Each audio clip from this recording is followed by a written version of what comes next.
시청자 여러분 안녕하십니까. 9월 2일 시사정담 시작하겠습니다. 윤영걸 전 매경닷컴 대표님 나오셨습니다. 네, 안녕하세요. 네, 안녕하세요. 우리 시청자님들 구독과 좋아요를 많이 눌러주시고요. 많은 응원과 격려 부탁드리겠습니다. 윤 대표님, 네. 지금 문재인 전 대통령 네. 또 딸 다혜 씨에 대한 수사가 아주 급진전되고 있는 네. 것 같습니다. 다혜 씨에 대해서 부암동 주거지와 또 한림읍에 또 별장도 하나 갖고 있더라고요. 네, 네. 거기 또 서대문구 전시기획사 그러니까 사무실 등에 대한 압수수색을 벌였는데 네. 그 압수수색 영장에 문재인 대통령을 뇌물수수에 대한 피의자로 적시를 했다고 그러네요. 그러니까 지금까지는 제3자 뇌물죄가 아닌가 했는데 지금 이 검찰에서는 직접 뇌물죄로 보는 것 같아요. 네, 이번에 그러니까 8월 30일 날 전주지검 형사 3부에서 그 문다혜 씨 집하고 별장하고 사무실이 있는 서대문구 압수수색했잖아요. 네. 근데 거기에 영장에 문재인 전 대통령이 그 혐의가 그 피의자 뇌물수수 피의자로 돼 있어요. 그러니까 그 동안에는 제3자 뇌물죄가 아니었냐 뭐 이랬는데 지금 보니까 제3자가 아니라 직접 뇌물죄다. 그러니까 전 사위 서창호 씨한테 간 그 월급과 생활보조금 뭐 이런 것들을 전부 뇌물죄로 직접 뇌물죄로 본 거 아닙니까? 그렇죠. 그건 뭐 여러 가지 이유가 있는데 첫 번째는 그 동안에는 문다혜가 그 독립세대로 생각했거든요. 독립생계. 독립생계. 예. 근데 지금 보니까 그게 아니다. 아니다. 예.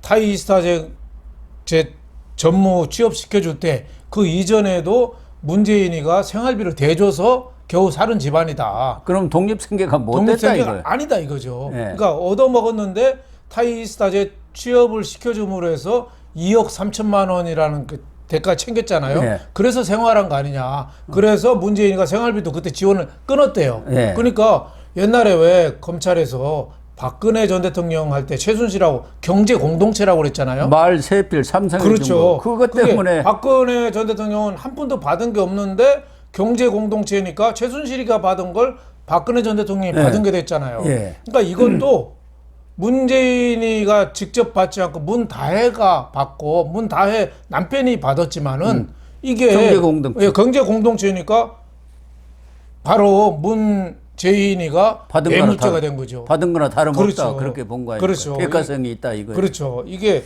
이 수사에 의해서도 이 제3자 뇌물죄 하면은 부정한 청탁을 증명을 해야 돼요. 그게 쉽지 않다고 그래요. 굉장히 어렵습니다. 청탁이 어떻게 있었냐? 문재인이가 입 열겠어요? 그렇다고 이상기가 열겠어요? 조국이가 열겠어요? 아무도 열을 안 여니까 다 부정한 청탁을 증명을 못하면은 이게 무죄가 나와요. 그렇더라고요. 무죄가 무죄가. 그 누구요? 저 곽상도 의원.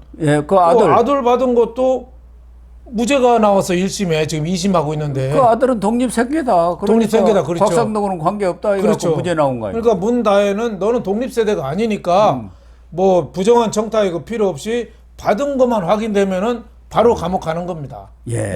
굉장히 어떻게 보면은 독립생계냐 아니냐 판단이 굉장히 중요하고 거기에 따라서는 이 부정한 청탁을 입증해야 되느냐 이 문제가 있는데 검찰이 그거 다 피해서 단도직입적으로 문재인 기소할 수 있는 그런 위치까지 간 거죠.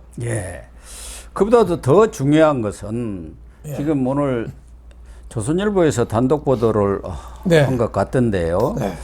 지금 문다혜 씨한테 뭉칫돈이 넘어간 그런 내용들이 지금 정황들이 검찰 수사를 통해서 속속 밝혀지고 있는데 하나는 이 김정숙 씨가 지인을 통해서 보따리에다가 돈을 5천만 원이나 싸가지고 보냈다는 거 아닙니까? 그러니까 이게 뭐가 됐는지 아니 자기가 떳떳한 돈 같으면 그냥 보내면 되잖아요. 그렇죠. 우리가 부모가 자식한테 보냈는데 뭐 깨끗한 돈이다. 그렇죠. 문재인이 월급 받은 돈이다. 그렇죠. 떳떳하면 보내면 되는 바로 딸한테 주면 되는데 이게 구린 게 있는 거죠. 그러니까 김정숙의 친구가 문다혜한테 보냈어요. 돈을 5천만 원을. 예. 그리고 김정숙은 경호원한테 시켜가지고 돈 보따리다가 5천만 원 싸들러서 갖다 줘라. 예. 뭐 그랬는데 이게 꼬리가 어떻게 잡혔냐. 계좌 추적을 하는데 그 김정숙 친구가 자기 이름하고 송금 이름에 김정숙 이름을 같이 썼어요. 좀 순진했나요? 딱 네. 떨어진 건데 돈 세탁을. 김정숙이가 왜 잔머리를 굴렸겠어요. 이 돈이 5천만 원이 떳떳한 돈이면 왜 그렇겠어요. 어디서 나왔을까요? 관봉권인가요? 그것도 뭐 특활비 빼돌린 거라든지 뭐 누구 뭐 한 자리 주면서 뇌물 받은 거라든지 뭐 그랬을 개연성이 충분히 있죠. 예. 여기 대해서 수사가 더 진행이 돼야 되는데 지금까지는 나온 게 없이 떳떳하면은 왜 5천만 원을 그렇게 현금 주고 이거는 시정 잡배들이 하는 짓이거든요. 범죄인들이. 예, 5천만 원요. 그냥 예. 줘도 증여세도 없어요. 그렇죠. 예, 5천만 원까지 괜찮아요. 예. 그러니까 예. 그 전에도 돈을 많이 줬으니까. 증여세를 낸다고 해도 얼마 내겠어요. 그럼요. 5천만 원이 낸들 그거 잘해야 뭐 10% 20%인데 그거 아껴서 그 문재인이가 워낙 뭐 찌질하니까 예. 그 증여세 몇 푼 아끼는 것도 있겠지만 저는 그건 아니라고 보고 그 범죄 혐의가 있는 돈, 예? 빼돌린 돈, 예? 특활비 뭐 이럴 가능성이 저는 상당히 많다고 봅니다. 두 번째 나온 게 지금 문재인의 그 운명이라는 책이 있지 않습니까? 여기도 어디 있는데 네. 이 조서 출판사에서 문다희한테 2억 원을 예. 우선 그 디자인 편집 예. 참여했다고 해서 주었고 예. 5천만 원은 빌려줬다는데 이게 말이 되는 소리입니까? 아니 이 문재인의 운명이 뭐 100만 부, 1000만 부 팔렸으면 더 모르겠지만 편집 디자인 참여해서 2억 원을 주었다? 이거 말이 안 됩니다. 제가 옛날에 매경 출판 대표를 해봐서 잘 알거든요. 그러면요. 디자인 잘해야 100만 원 줍니다. 예. 예. 근데 책 디자인했다고 2억을 주고 5천만 원은 또 출판사에서 문다혜한테 빌려줬대요. 출판사 가치로 영세한 데가 어디가 거기서 있어? 2억 5천 원 어려운 그러니까 데인데. 말이 안 되죠. 그러니까 이게 그 문재인한테 갈 돈을 문다혜한테 준 거 아닙니까? 그렇죠. 그러니까 이 문재인의 운명이다라는 책이 그 2011년 6월에 그 대통령 되기 훨씬 전에 예. 그 노무현 죽고 얼마 안 돼서 예. 나온 거예요. 예, 그렇습니다. 예. 그 뭐 낙하산 뭐 하강하는 사진 왜 표지 나오고 한 거 있잖아요. 출판사가 3개나 되더라고요. 더 휴먼 또 북팔 가교 3개나 되는데 다른 데서는 뭐 정상적으로 이렇게 지급을 했다는데 그 중에 하나가 2억 5천만 원을 문재인한테 안 주고 문다혜한테 디자인비라고 그래서 줬다는 건 말이 안 되는 거죠. 이거는 2억 5천도 그게 책 팔아서 순수하게 인세를 2억 5천을 받는다는 게 그게 쉽지 쉬운 거 않죠. 아닙니까? 쉽지 않죠. 그냥 이렇게 출판사를 이렇게 통해서 뭐, 인세다 그렇죠. 하는 형식으로 또 뭐 그것도 비자금이 흘러간 거 아닐까요? 그렇죠. 특활비 같은 게. 네, 뭐 쓰리 쿠션 뭐 냄새가 좀 나는 거죠. 이것도 좀 더 수사를 해봐야 하는데 뭐 출판사에서 문다혜한테 왜 어떻게 5천만 원 또 빌려줘요? 그러니까요. 무슨 인연 있다고? 출판사라는 게 참 경영이 어렵지 영세합니다. 않습니까? 예. 네. 출판사가 그 일제시대 때 금광 사업하고 비슷해요. 어쩌다가 책이 대박이 나면 그러면요. 돈 좀 현금 좀 만지고 아니면 손가락 쪽쪽 빠는데 요새 책이 1000권 팔리는 책도 없습니다. 우리나라 출판사들 3,000권만 팔려도 똔똔이라고 하지 않습니까? 올여름에 제가 더워서 동네 도서관 가보고 깜짝 놀랐어요. 웬만한 신간 서적이 다 와 있어요. 예? 도서관도 시원하고 신간 서적 다 있고 사실은 뭐 그런 이북으로도 다 있고. 공공도서관에서 안 네. 사주면요 책을 살 데가 그렇죠. 없어요. 근데 이런 출판사에서 막 2억 5천을 주고 또 5천만 원을 빌려주고 기획 디자인했다고 2억 주고 그 말이 안 되죠. 예, 문재인 김정숙은 지금이라도 자수해서 광명 찾으라고 말씀드리고 싶어요. 예. 아니면 빨리 저 양산에서 이사 와야죠. 이제 출두할 일도 서초동으로? 많고 서초동으로? 서초동이나 뭐 어디 저 뭐 서대문을 가든지 예? 어디 가서 의왕 근처로 가면 의왕 가서 빨리 낫지 않겠습니까? 예. 면회 아, 다니기도 그렇죠. 편하고. 지금 뭐 문재인은 뇌물죄지만 할 거 많고 또 뭐 울산 시장도 있고 뭐 탈원전도 있고 할 거 많잖아요. 해야 되고 김정숙도 지금 못 가까이 떠오른 게 타지마할. 예. 예? 그거 뭐 서류 조작해서 왜 전용기 끌고 놀러 간 거 있잖아요. 예. 그리고 샤넬 자켓. 예. 예? 느닷없이 입은 지 3년 됐는데 샤넬 시켜서 그 똑같은 옷이라면서 국립 뭐 한글 박물관인가요? 예. 예, 국립 한글 박물관에 기증했다는데 그 같은 옷이 아니라는 여러 가지 또 징후도 나와 있잖아요. 네, 그렇죠. 예, 샤넬 목 비틀어져 가지고 그래서 김정숙 문재인은 앞으로 출두하고 조사받을 일이 많다. 빨리 자수해서 광명 차지해야 될 것 같다. 이런 말씀을 드리고 싶습니다. 또 하나는 그 한림의 별장, 네. 이 문다의 별장이라는데 그게 이제 송기인 신부가 문재인의 네. 멘토 아닙니까? 네. 이것도 송기인 신부한테 3억 8천 주고 샀다는 거예요. 예. 3억 8천은 또 어디서 나왔겠느냐. 네. 그때 이게 2022년에 샀으니까 네. 이렇게 되면은 이 돈의 출처도 좀 그렇죠. 따져봐야 할 것 아니겠습니까? 그렇죠. 그 출처도 뭐 쓰리 쿠션으로 했을 가능성이 문다혜가 그만한 돈이 있었을까요? 그때 뭐 그때는 또 예, 이혼을 했던 때 이혼하고 같은데. 그렇죠. 예. 그 남편 서창호가 지금 이혼했지만은 뭐 생활력이 좀 없었던 것 같아요. 그러니까 저 남편을 그 취업을 2018년 7월에 타이 이스타제트 항공 취업시켜줬잖아요. 원래 게임 회사에 다녔는데 그렇죠. 그것도 뭐 그만둬버리고 거리가 시원찮은 거죠. 아마 놀았던 모양이죠. 예, 그러니까 타이스타제 항공 7월에 시켜줬는데 그게 이제 지금 뇌물죄가 걸리는 게 7월에 2018년 7월에 타이스타제 항공 출근을 했는데 그 전에 2018년 3월 4개월 전에 3월에 중소기업진흥공단 이사장으로 이상직을 취업시켜 준 거 아니에요. 예, 예. 예, 그것도 청와대 그때 참모진에서 인사 부적격 판정을 내렸는데 무리하게 밀어서 했다는 거 아니에요? 그러니까 이게 뇌물이죠. 예. 중진공이 큰 회사더라고요. 아, 그럼요. 직원마다 한 1,300명 되고 예. 자산이 23조랍니다. 예. 23조. 그리고 웬만한- 자회사가 또 많이 예. 있더라고요. 웬만한 사람, 좀 많은 사람들은요, 중소벤처부 장관 할래, 중진공 이사장 할래, 중진공 이사장 합니다. 여기는 돈줄을 만지고 인사권이 커요. 근데 장관은 폼은 좀 잡지만 국회 청문회에서 맨날 줘 터지고 예? 국정감사에서 줘 터지고 실속은 별로 없어요. 그만큼 알짜 자리입니다. 이성직이는 장관 자리 달라고 했는데 그렇죠. 검증해서 당신은 그렇죠. 안 되겠어. 도저히 네. 주가 조작해가지고 네. 범죄 혐의도 있고 네. 뭐 그래가지고 그냥 중진공 네, 이사장 이사장 그가 간 거죠. 따뜻한 자리야. 그렇죠. 그래가지고 사실은 장관 가면 돈이 없잖아요. 그렇죠. 예. 그러니까 중진공 이사장 가서 거기서 잘해서 좀 도와주면 되잖아. 나도 도와주고 사위도 좀 도와주고 그렇죠. 뭐 그런 거 아닌가 하는 그렇죠. 생각이 그러니까 드는데 중진공 이사장은 2018년 3월에 하고 그 끝나고 2020년 4월에 또 국회의원 공천해 주잖아요. 네. 그러니까 공천은 또 전주 쪽에 해준 거예요.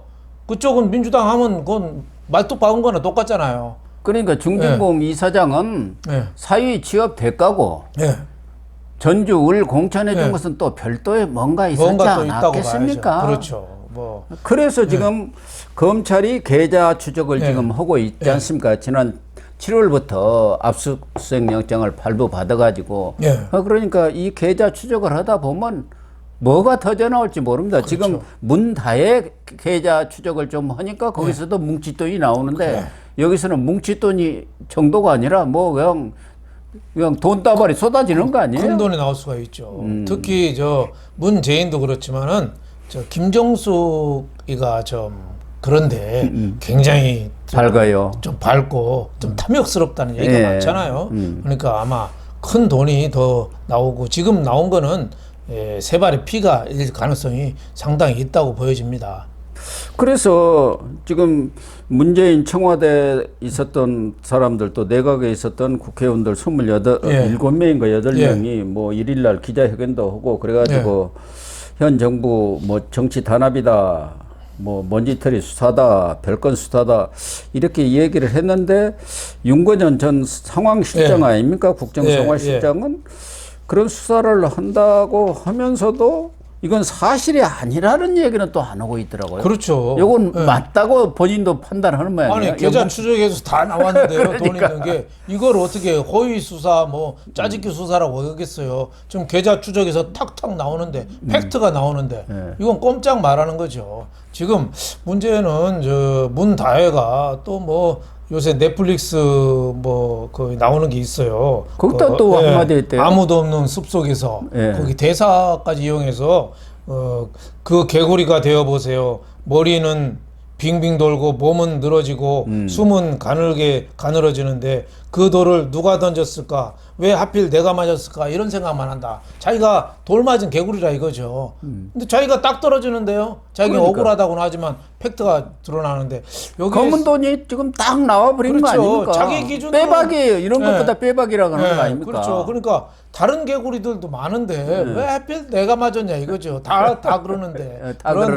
말은 핑계가 안 되고 지금 수사도 지금 4년 된 겁니다. 그러니까 2020년 9월에 그 국민의힘에서 TF 팀에서 고발한 거거든요. 지금 4년 끌어서 그나마 2023년 9월에 지금 중앙지검장하는 이창수가 이제 그 당시에 전주지검장을 발령받으면서 이제 수사가 시작된 거예요, 제대로. 성남지청장 하면서 네. 이재명을 완전히 엮어버렸지 않습니까? 네. 성남 FC다 해가지고 네, 네. 그래가지고 그 공을 인정받아갖고 네. 지검장 되면서 바로 전주지검장으로 그렇죠. 가가지고 네. 수사에 확 착수를 그렇죠. 한 거예요. 그동안에는 다른 사람 문홍성이랑 있었는데 네. 그냥 다 덮어놓은 거예요. 그렇죠. 캐비넷에 다 넣어놓고. 네, 넣어놓고. 예. 이제서 이제 수사가 좀 본격화되는 건데 자꾸 이제 오비 일학으로 이제 오해를 받고 있는 거죠. 뭐 윤석열 대통령 지지율이 떨어지니까 뭐 물타기 아니냐, 국면 전환 아니냐 하는데 지금 팩트가 다 드러났는데요. 너무 늦었지요. 이원석이가 맡고 있었던 것을 그렇죠. 지금 물꼬가 터진 거 아닙니까? 그렇죠. 이원석이는 이제 뭐 내일 모레 이제 열흘 남았습니다. 퇴임하니까 네. 아무런 영향력이 없잖아요. 네, 네. 그러니까 물꼬가 터져서 수사가 진행이 되고 있고 급속도로 이렇게 나아가고 있는데 그러면은 현재 이런 수사 상황으로 볼 때는 문재인과 김정숙의 소환 예. 수사는 지금 불가피한 것 당연하게 아니겠습니까? 해야죠. 그리고 기소까지 갈 걸로 보는데 알죠. 이건 뇌물죄가 딱 떨어지는데요. 이 소환 시기나 장소는 어떻게 될까요? 뭐 바로 저는 할 수 있다고 보는데요. 얼마나 그럴지는 모르겠어요. 뭐 새로운 검찰총장이 오고 또 뭐 그것도 좀 시간을 좀 끈다고 봐야겠죠. 근데 뭐 소환은 뭐 정해진 코스다. 저는 이렇게 보고 있고 이거 하면 기소될 겁니다. 그러면 기왕에 소환을 하려면 중앙지검으로 해가지고 그렇죠. 한 번에 다 조사를 하는 게 그렇죠. 낫겠네요. 한꺼번에 다 해야지. 근데 일각에서는 그냥 그 가까운 네. 지검으로 소환하는 게 낫지 않겠냐. 네.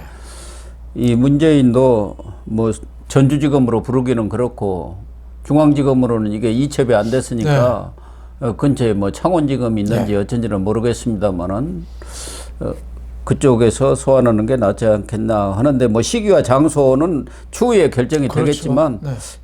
이 장소 문제는 또 김건희 여사 제3장소 이 조사 문제가 있어갖고 조금 미묘하기는 미묘한 것 같습니다. 네. 검찰도 조금 고민스러운 모양인 것 같아요. 네. 뭐 그러나 문재인과 김정숙의 소환 조사는 불가피하고 그렇죠. 이건 또 기소를 안 할 수가 없지 않습니까? 그렇죠. 당연히 해야죠. 검찰에서 2억 2,300만 원을 뇌물로 받는데 예. 1억 원 이상이면 10년 이상 징역인가 되지 않습니까? 그렇죠. 예. 문재인도 한참 오래 들어가 있어야 할 것 같네요. 오래 들어가요. 또 다른 것도 지금 안 나온 것도 다 합치면은 뭐 굉장히 오래 산다고 봐야죠. 그래서 저는 옛날에 노무현은 그 봉하마을에서 그때 아마 버스 타고 올라왔을 거예요. 서울까지. 그게 그랬던가요? 아마 뭐 중계되면서 여러 가지 좀 맞아요. 논란이 버스 타고 좀 있었는데 올라가서 버스 내리는 예, 거 사진까지 다 그렇죠. 찍었죠. 그런 게 이제 모멸감도 주고 뭐 이렇게 죽는 원인도 좀 제공한 모양인데 제가 보기에는 너무 그렇게 이 밖에다 드러내지 않고도 정광석화처럼 조사 끝낼 수 있잖아요. 예. 예, 부른다고 해서 문재인이가 제가 잘못했습니다 하겠어요? 그럼요. 보나마나 뭐 묵비권 행사하고, 묵비권하고 예. 뭐 헛소리나 삑삑하다 가겠죠. 그러니까 그건 요식 절차고 빨리 그렇죠. 저는 기소를 해서 괜히 뭐 탄압받는 이미지 뭐 이런 거 줄 필요 없다고 봅니다. 이현석이만 퇴임하면은 바로 소환 그렇죠. 조사해 갖고 예. 탁 그렇죠. 집어넣어야죠. 기소해야죠. 그렇죠. 생각 같아서는 뭐 그 김해에서 버스 태워가지고 서울중앙지검까지 오고 검찰 호송차 있지 예, 않습니까? 검찰 호송차 타고 또 신문 기자들 방송사도 카메라도 따라다니면서 했으면 좋겠지만 꼭 그렇게까지 할 필요 있느냐. 예. 수사와 재판은 정광석화처럼 빨리 좀 끝내는 게 오히려 좋을 것 같다 이런 생각이 듭니다. 그럴 것 같습니다. 그동안 문재인 수사는 이재명 수사에 비해서는 너무 늦어졌죠. 늦어졌습니다. 그런데 정말 이원석 총장이 퇴임이 가까우면서 이렇게 급속도로 진전이 되고 있는 거 보면은 문재인도 이제 사법 처리, 사법 리스크가 코앞에 닥친 것 같습니다. 맞습니다. 정의는 살아있죠. 잘못한 건 대가를 치러야죠. 사필 규정입니다. 그렇죠. 자기도 전직 대통령 2명 감옥 두 명을 보냈잖아요. 감옥 보냈지 않습니까? 그리고 그래놓고는 지금 정치 탄압이니 어쩌니 이런 말을 할 문재인 때 적폐청산 수사하다가 죽은 사람이 몇 사람이나 돼요. 문재인도 여러 사람 죽었죠. 5명인가? 그렇다고 해서 문재인도 보복할 수는 없지만 문재인도 법에 어긋나게 비호하거나 좀 관용을 베푼거나 하면 안 된다 이거죠. 그렇습니다.